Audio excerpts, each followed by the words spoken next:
Welcome everybody to our Easter morning service, our online gathering. You're all very, very welcome. And we're just glad that you're able to join us this morning as we celebrate together Easter. So a warm welcome to all our friends, family, neighbors, whoever might be watching this morning, near or far. Jesus is risen. He has risen indeed. I'm going to pray and then we're going to kick off this morning. So, Father, we just thank you this morning for Easter. We thank you for what it means to us. We thank you that this morning we can celebrate the fact that Jesus rose from the dead. That even though we didn't deserve this, you did it for us anyway. We thank you that you loved us so much that you were willing to do this for us. And this morning we just rejoice in the fact that Jesus is alive. So Lord, we ask, Lord, that you just bless this time together, you help us and you encourage us and you speak to us in the name of Jesus. Amen. Amen. Last week we remembered one of our missional rhythms. And our missional rhythms every week are to I'll just ring this because it's to remind Josh to press the button. Every week it's to bless, to eat, to listen, to learn, and to send. We've borrowed these ideas from Michael Frost's book, Surprise the World. And it's something that we do every week. So last week, we were listening. We were listening to what God had to say to us. And we asked the question, what is God doing today in our communities, in our neighborhoods, around us? What can we see God doing? Where is he active in all of this chaos that is happening? And then we asked the question, what is God saying? What's he saying to us? What is he speaking into our lives at this moment in time? And then we asked the question, what is our response? What are we doing about what God is saying to us? How are we joining in with what God is doing in our community? So if you were involved with this last week, if you were actively listening to what God was saying, what was your response? So you can leave those. You can maybe write it in the YouTube thing below, or you can send it to us on WhatsApp, and then we'll put it up on the YouTube later on. But we'd love to know what God was saying to you in the midst of all of this that's been going on. So what has God been doing? What is God saying? And what is your response? This week, we are thinking about learning. So blessing, eating, listening, learning. Specifically, we want to learn from Jesus. So what I want to encourage you to do this week is to spend your time in the Gospels, particularly at the Gospel of Mark.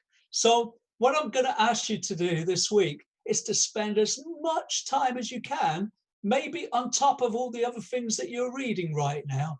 I want you to spend time specifically reading the book of Mark. And again, watching, listening, learning. What is God saying? What is Jesus doing? Imagine yourself in the pages of that book, observing what Jesus is saying and observing what Jesus is doing. So that's what we would like to encourage you to do this week.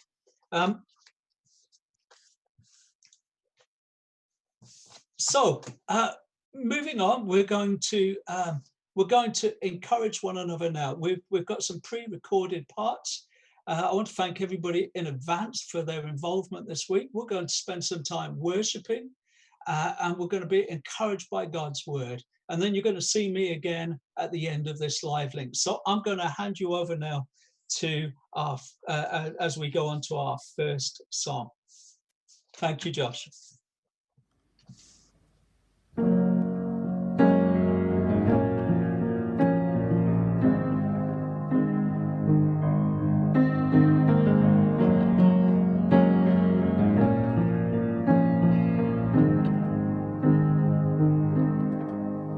You give life, you are love, you bring light to the darkness, you give hope, you restore every heart that is broken.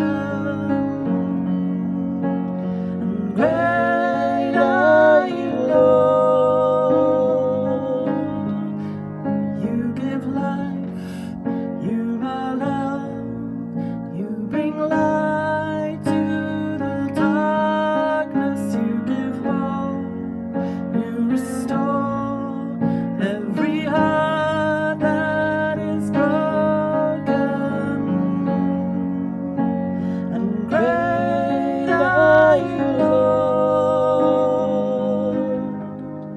It's your breath in our lungs, so we pour out our praise, we pour out our praise. It's your breath in our lungs, so we pour out our praise to you only.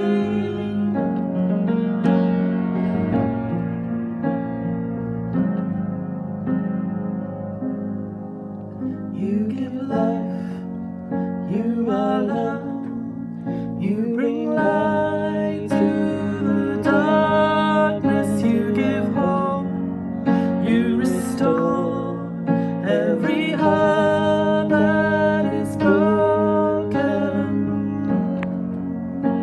And great are you, Lord.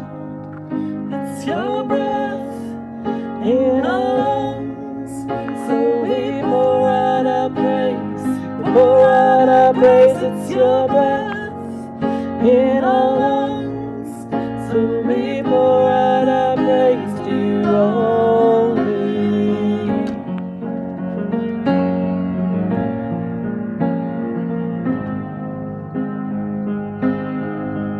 It's your breath in our lungs, so we pour out our praise, we pour out our praise. It's your breath in our lungs, so we pour out our praise to you only.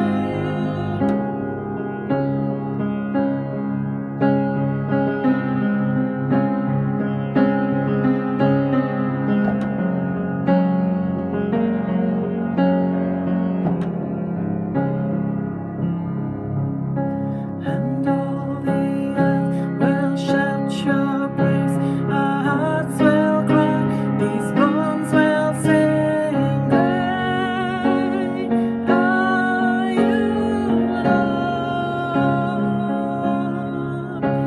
And all the earth will shout your praise, our hearts will cry, these bones will sing. Great are you, Lord. It's your breath in our lungs, so we pour out our praise, we pour out our praise. It's your breath in our lungs, so we pour out our praise to you only.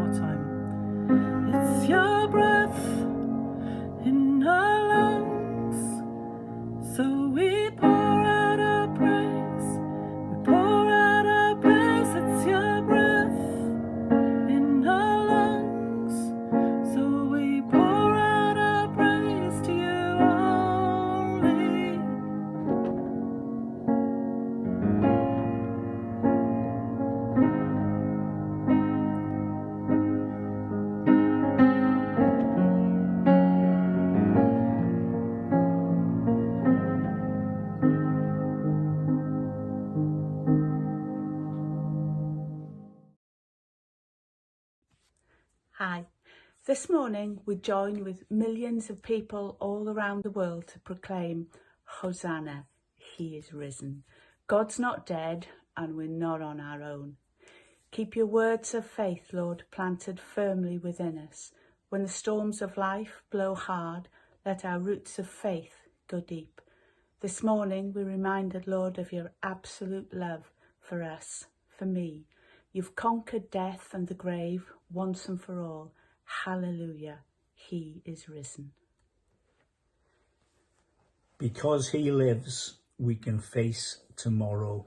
We pray for the many people who in our society are unaware of you and living in fear. And we pray that you would bring us all to our senses at this time and cause all to seek you in their hearts. We pray for our NHS staff and every key worker, every carer, and ask that you would protect them and give them strength in a very demanding task. We ask, Lord, for those who are lonely. We ask for those who are suffering abuse and violence in our society and throughout this world. And we pray, Lord, that you would turn our hearts back towards you at this time. And we ask that as you are always working, that you would work in our hearts and lives as we serve you. And we pray that many will come to know you in uncertain times. Thank you, Lord, for the resurrection. Thank you because you live, we live also. Amen.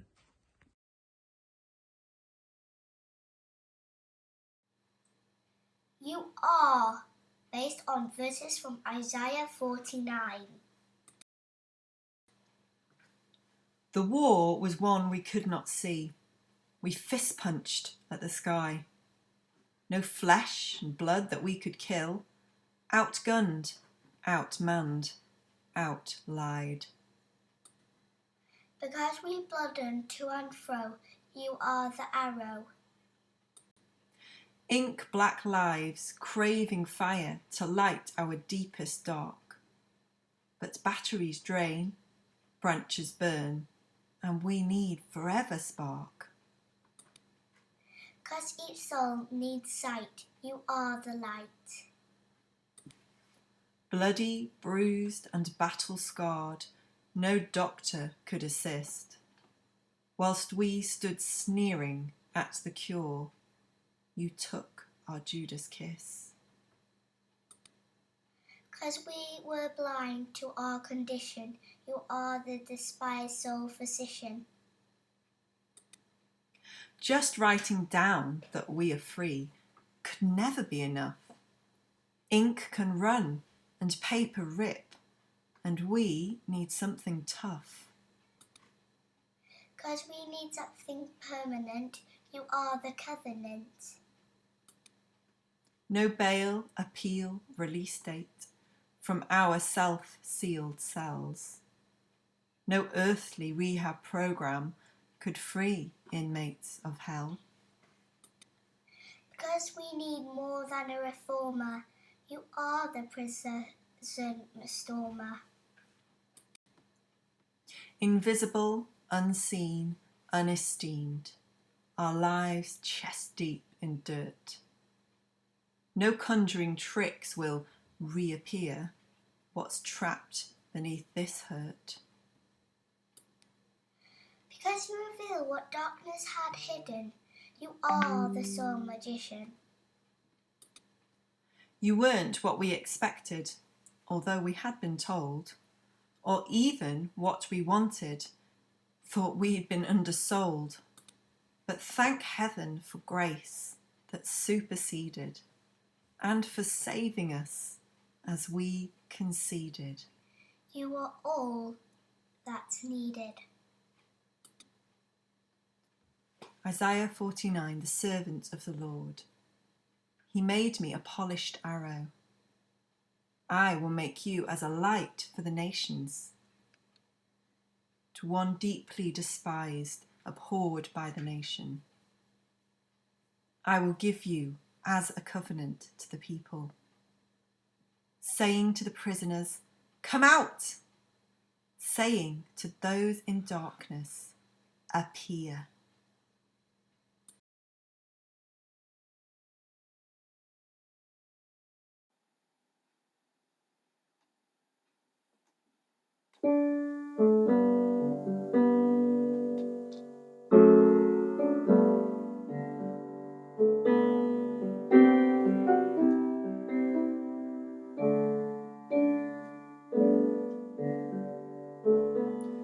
King of kings,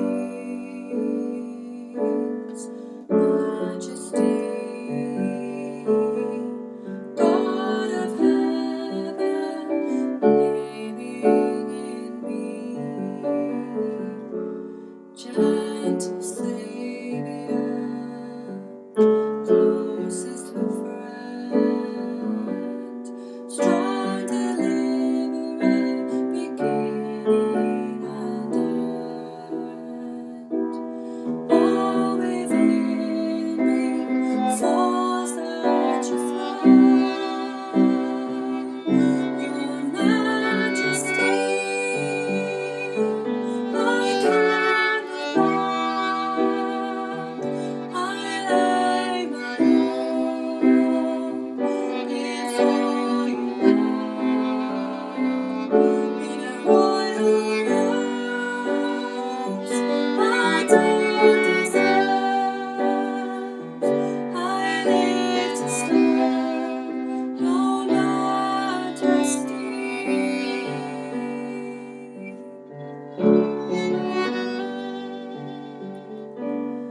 Earth and heaven worship you. Love eternal, faithful and true. Who bore the nations, ransomed souls, brought this sinner near to your throne. All within me cries out in praise, your majesty.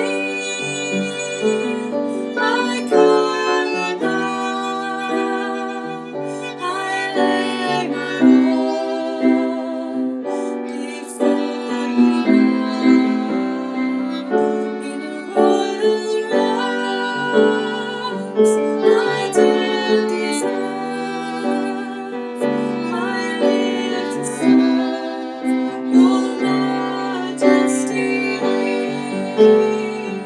Your majesty, I cannot bound. I lay my own before you now. In the royal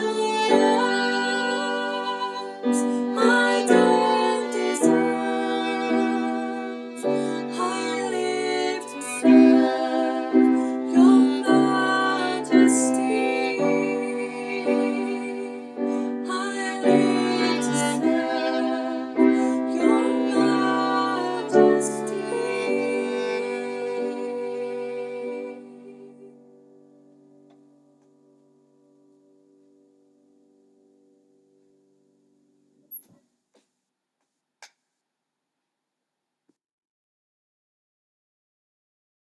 Welcome to our Easter message 2020. A Stephen Lee article in Desiring God says, if Jesus did not rise from the dead, there's no good news to share. Sin and death still reign. We worship a dead and decomposing deity. And Christians should be pitied because we are deceived and pathetic. On the other hand, if the resurrection is true, every Christian should be compelled to share this good news liberally and with great joy. Today, we celebrate with Christians all over the world the resurrection, not just some incidental happening, but something that is vital. And as Christians, we believe our very salvation depends upon it. The bottom line is this: If Jesus was not raised, our faith is in vain. All our hopes, our prayers, and our actions are utterly pointless. The Apostle Paul says, if only for this life we have hope in Christ, we are of all people to be most pitied. But Christ has indeed been raised from the dead, the first fruits of those who have fallen asleep. During all of the chaos that is happening in our world today, we can take courage and hope from the faith that we have that Jesus is not a dead and decomposing deity, but is very much alive and very present in the midst of all of this chaos. The Bible says in the book of Romans, the word is near you, it's in your mouth, and it's in your heart. That is the word of faith which we are preaching, that if you confess with your mouth that Jesus is Lord and believe in your heart that God raised him from the dead, you will be saved. For with the heart a person believes, resulting in righteousness, and with the mouth he confesses, resulting in salvation. In Acts chapter 2, Peter asserts the importance of the resurrection in his preaching after the Holy Spirit had fallen at Pentecost. And he addresses the crowds and the religious authorities and said this man, Jesus, was handed over to you by God's deliberate plan and foreknowledge. And you, with the help of wicked men, put him to death by nailing him on the cross. But God raised him from the dead, freeing him from the agony of death, because it was impossible for death to keep its hold on him. Today, we celebrate what we call Easter. Easter, like Christmas, has become a confusing mash of ideas, a party with no reason except the thoughts of maybe little multicolored bunnies hopping around and distributing favors in the form of chocolate eggs. That might be how you see Easter right now. But I just want to challenge those thoughts. See, for Christians, this day we remember the resurrection, the culmination of Christ's work in fulfilling the Father's good purposes in redeeming mankind. That's me and you. It's vital that we understand this, that Christ lived the life we could not live. He died the death we cannot comprehend, and he rose to life that we might live the unattainable and the incomprehensible. Jesus said, I have come that you might have life, and life in all of its fullness. Is that what your life is like now? Is that what my life is like now? A life of fullness? Well, Jesus is offering that. And he offers it to you because he actually is the resurrection and the life. It's time for the church to take back these themes, not just as seasonal holidays, but as daily realities. Without a virgin birth, there's no sinless life. Without a sinless life, there is no sacrifice. Without a death, there is no resurrection. And without a resurrection, there is no hope. When we break bread as a church family, we remember this. That despite our best efforts, we could not even begin to save ourselves. It took a monumental act of God where he demonstrated to the whole world that he's not against us, but he's for us. Most of us are familiar with the verses in John 3. And he says this, Jesus speaking, he said, God loved the people of this world so much that he gave his only son, so that everyone who has faith in him will have eternal life and never really die. God did not send his son into the world to condemn its people. He sent him to save them. No one who has faith in God's Son will be condemned, but everyone who doesn't have faith in him has already been condemned for not having faith in God's only Son.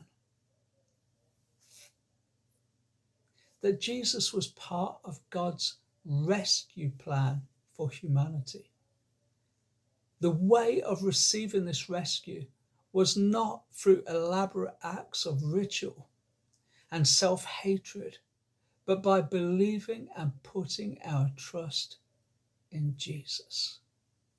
Tully and Chiverdan said these words, and I find this really, really encouraging, and I've quoted it many times before.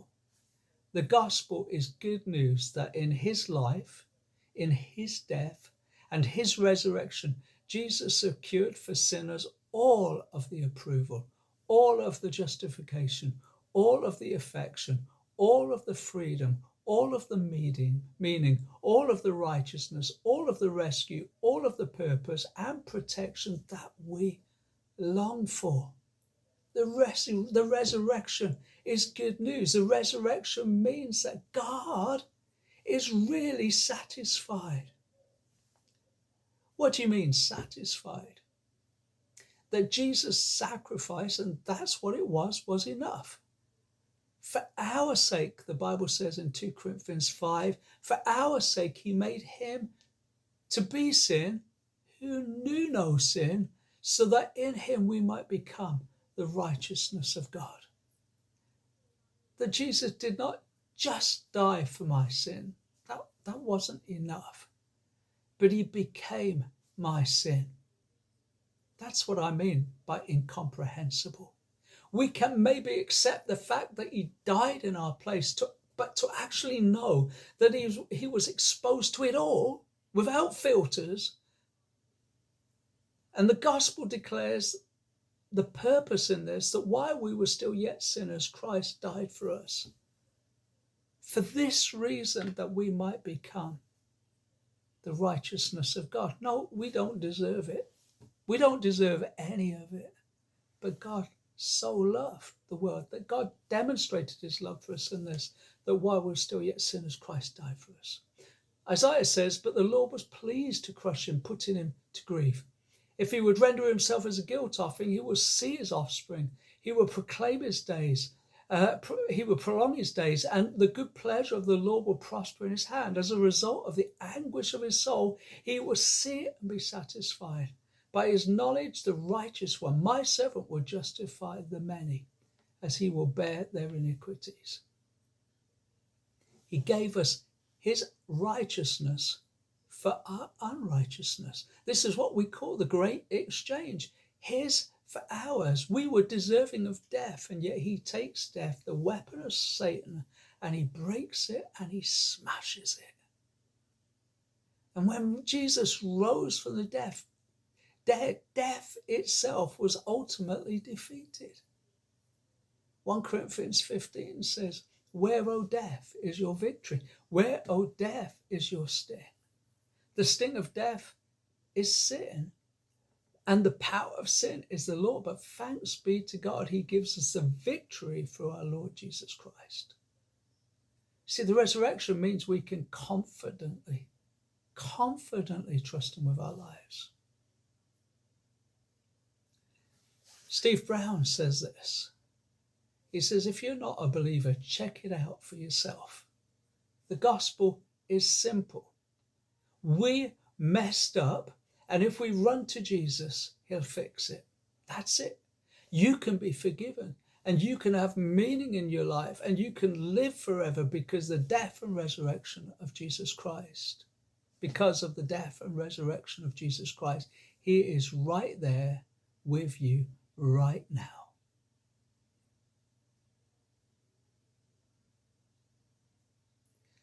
Please just take time this Easter to think about this, what Jesus has done for you. He did something for you you could never do for yourself. I could never do for myself. It is free, and it's yours right now if you just reach out to him and ask him. believe in the Lord Jesus Christ and you will be saved.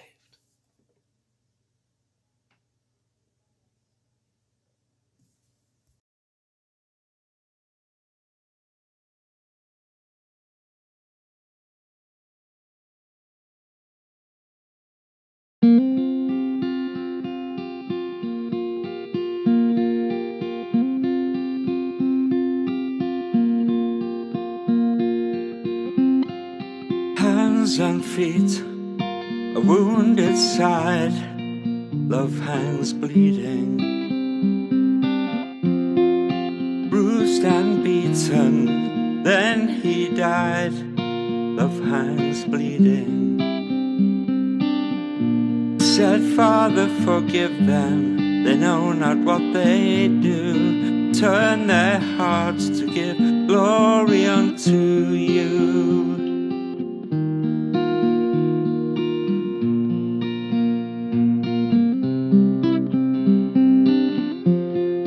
Hands and feet, a wounded side, love hangs bleeding, bruised and beaten, then he died, love hangs bleeding. Lay down your life for the lost, beauty sacrificed for sin, what a cost.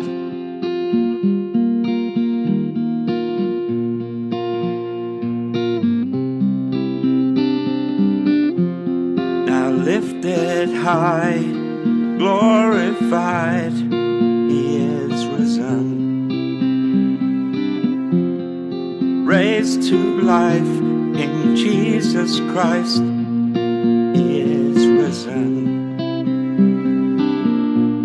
Stone is rolled away, an empty grave is there to see. You conquered death and set the captives free.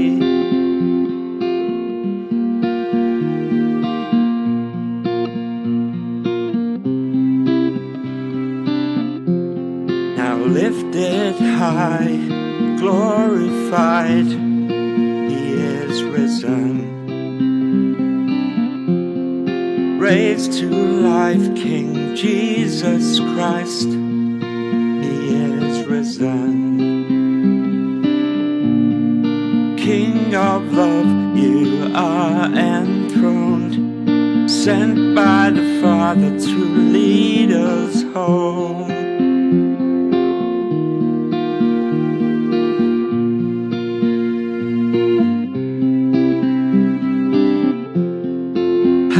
And feet, a wounded side, love hangs bleeding,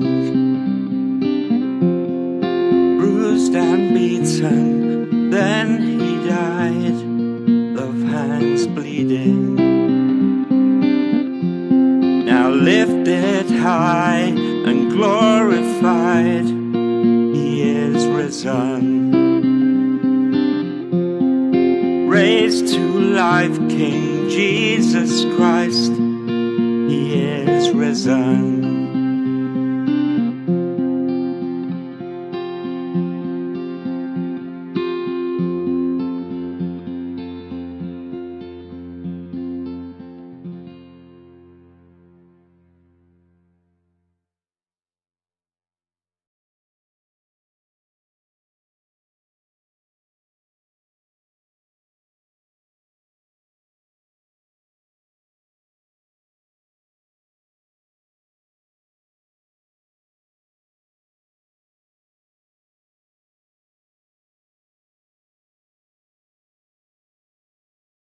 Experience this morning has been of an encouragement to you.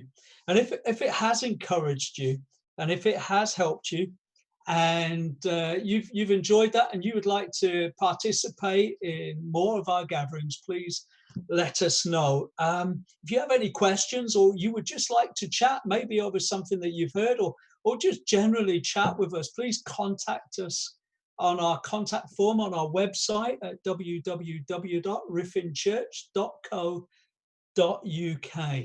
And we'll get back to you as soon as we can, and we can set up a conference call or whatever, and just chat away. We always want to get to know new friends and family, but also, you know, we want to encourage everybody out there who needs encouragement at this time, and we really do at this time.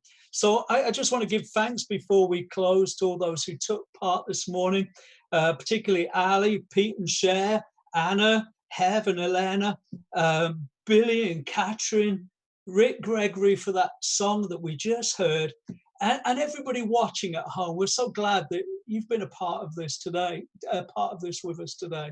And we're just grateful for the opportunity that we have to serve. So we just want to bless you in the name of Jesus. I think it would just be good, spontaneously, I just would like us just to pray. And I would like to lead you all in the Lord's Prayer. Some of you will be familiar with it. If you're not familiar with it, just listen to the words. It's a prayer that Jesus taught his disciples to pray.